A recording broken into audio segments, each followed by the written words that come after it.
చేస్తున్నారు. వీళ్ళు 5 ఏళ్ల పాలనలో రాయలసీమకి ఏం చేశారు? వీళ్ళు ఎక్కడైనా కాలువలో ఒక గంప మన్ను తీశారా? ఒక మీటర్ కాలువ తవ్వారా?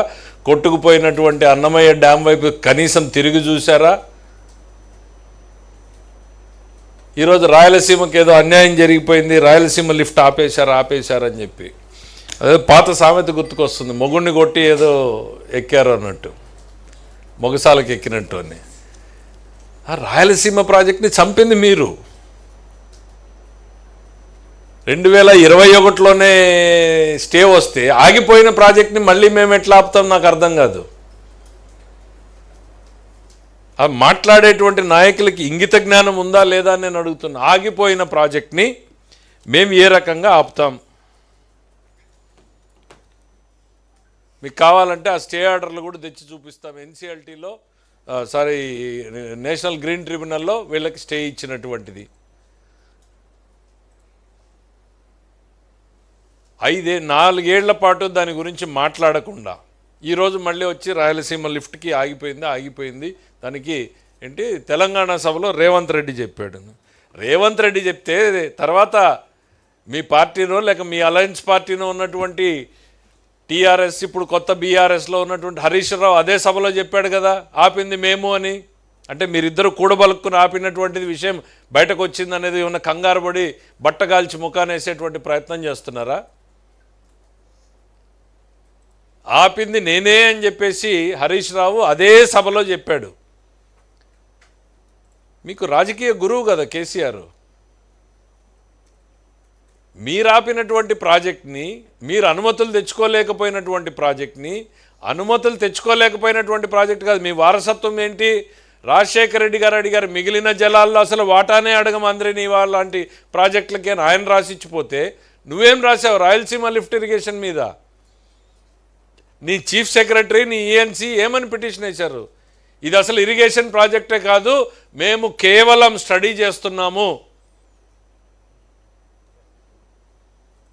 అరే, మీరేసి సంతకాలు పెట్టినటువంటి అఫిడవిట్లు ఉన్నాయి, మేము ప్రాజెక్టు కట్టడం లేదు, ఇక్కడ ఓన్లీ టెస్టింగ్ చేసుకోవడానికి తవ్వుతున్నామని చెప్పారు మీరు. ఆ అఫిడవిట్లు వాస్తవం కాదా? మర్చిపోయి ప్రజలకి ఇవేవీ తెలియదు అని చెప్పి మళ్ళీ మోసం చేసేదానికి మీరెప్పుడూ కూడా రాయలసీమ పేరుని రాజకీయం కోసమే వాడుకున్నారు. మీ తండ్రి గారి టైంలో రాయలసీమ పేరుతో యాత్రలు చేశారు. ఆ రోజు నందమూరి తారక రామారావు నిజమైన రాయలసీమ పట్ల ప్రేమ చూపించినటువంటి వ్యక్తి. గాలేరు నగరి, తెలుగంగ, హంద్రీనీవా ఈ 3 ప్రాజెక్టులు తెలుగుదేశం ప్రభుత్వంలో ఆ రోజు నందమూరి తారక రామారావు గారి బ్రెయిన్ చైల్డ్లో పుట్టినటువంటి ప్రాజెక్టులు. 70 సంవత్సరాలు కాంగ్రెస్ పార్టీ వారసులని చెప్పుకున్న మీరు రాయలసీమకి ఏం చేశారు ఆ రోజు?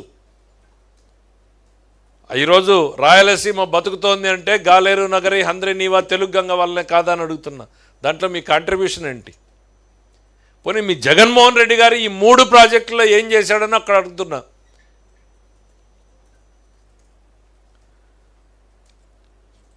వీళ్ళకి రాయలసీమ మీద అంత ప్రేమ ఉంటే ఎంత ఖర్చు పెట్టారు చర్చకు రండి మీరు.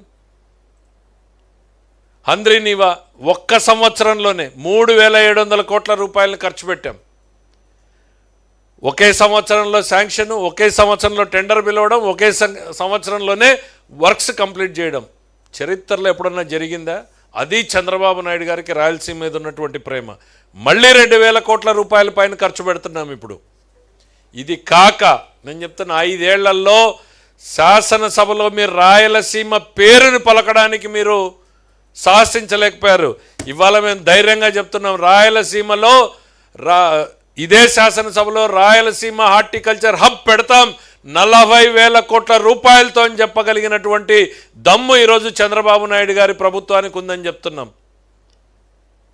ఏం మొహం పెట్టుకుని ప్రజల ముందుకు వస్తారు? హంద్రీనీవాని మేము 1 సంవత్సరంలో పూర్తి చేసినందుక, రాయలసీమ ప్రాజెక్టులకి 40,000 కోట్లు ఖర్చు పెట్టబోతున్నందుక, 1 రూపాయి ఖర్చు పెట్టినటువంటి మీరు మొసలు కన్నీరు గారిస్తే ప్రజలు నమ్ముతారనుకుంటున్నారా? సిగ్గుపడాలయా. ఎస్, కొంత పని చేస్తే మాట్లాడొచ్చు. మేము చెప్తాం, రాజశేఖర రెడ్డి వచ్చాడు, ఎంతో కొంతైనా మేము చేసినటువంటి హంద్రీనీవాని ఆయన కంటిన్యూ చేసే ప్రయత్నం చేశాడు, గాలేరు నగర్ని కంటిన్యూ చేసి. నువ్వేం చేసావు? నందమూరి తారక రామారావు ప్రారంభిస్తే చంద్రబాబు నాయుడు మొదలు పెడితే మీరు కంటిన్యూ చేశారు రాజశేఖర రెడ్డి. నువ్వు అది కూడా చేయలేదే. చరిత్రలో నీకు ప్లేస్ కూడా ఉండదు. మరి నువ్వు వచ్చి రాయలసీమ పేరు మీద పెడతా ఉన్నావు.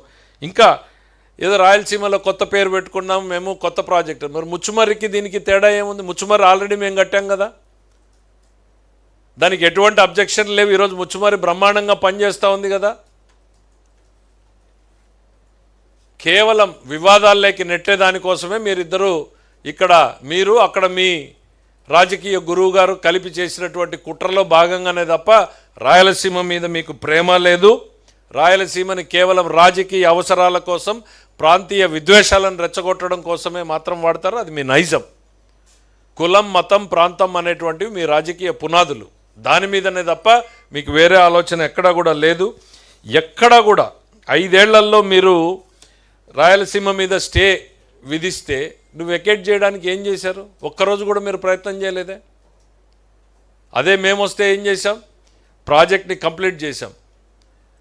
అన్నమయ్య డ్యామ్ కొట్టుకుపోతే దిక్కులేదు. ఇక్కడ ఎక్కడో పొరుగు రాష్ట్రంలో ఉన్న తుంగభద్ర డ్యాంలో గేటు కొట్టుకుపోతే తెల్లవారుజామున 5ంటికి మాకు తెలిస్తే 9ంటికి దగ్గరలో ఉన్న మా ఎమ్మెల్యే ఫస్ట్ వెళ్ళిపోయారు. అక్కడికి పొమ్మని చెప్పాం. ఈవినింగ్కి మొత్తం యంత్రాంగం చేరుకున్నాం. గేట్లు పెట్టడం కుదరదు అని అంటా ఉంటే దేశంలో బెస్ట్ ఎక్స్పర్ట్స్ని తీసుకొచ్చాం, గేట్లు పెట్టాం, పంటను కాపాడాం. మళ్ళీ ఈరోజు 33 గేట్లని ఒకే సంవత్సరంలో మారుస్తున్నాం. 18 గేట్లు నిలబడ్డాయి. మొన్ననే అనంతపురం మీడియాని మొత్తం తీసుకెళ్ళి చూపించాం. 18 గేట్లు ఎరెక్ట్ చేశాం 3 నెలల్లోనే. అంటే వర్షాలు ఆగిపోయి మళ్ళీ వర్షాలు వచ్చే లోపల చేస్తాం. That is our commitment. ఏం మొహం పెట్టుకుని చెప్తారు? ఏ ఒక్క ప్రాజెక్టులను మీరు రాయలసీమకు దగానే చేశారు. రాయలసీమని వాడుకుని వదిలేసినటువంటిది ఎవరన్నా ఉన్నారు అని అంటే జగన్మోహన్ రెడ్డి గారే.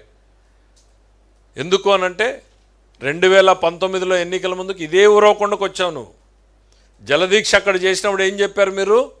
3 నెలల్లో హంద్రీనీవా పనులను ప్రారంభిస్తామన్నావు. 3 నెలలు కాదు, 5 ఏళ్ల కాలంలో ₹1 ఖర్చు పెట్టలా. ముందు దీనికి సమాధానం చెప్పమంటున్నా. పెడబొబ్బులు పెడుతున్నారు వీళ్ళు నాయకులందరూ కూడా. మేము పనులు చేస్తున్నాం అనేటువంటి అసిడిటీ ఎక్కువ ఉంటే మందులు పంపిస్తాం, అసిడిటీ మాత్రలు వేసుకోండి. మీ కడుపు మంటని రైతుల కన్నీరుగా మార్చేటువంటి ప్రయత్నం చేయొద్దు అనేటువంటిది చెప్తున్నాం. ఇంట్లో వాళ్ళని అడగండి అయ్యా, చెప్తారు. మీకు సిగ్గుందా? ఏం మొహం పెట్టుకుని బయటకు వచ్చి అడుగుతున్నారు అనేటువంటిది ఇంట్లో వాళ్ళే తిడతారు మిమ్మల్ని. Thank you.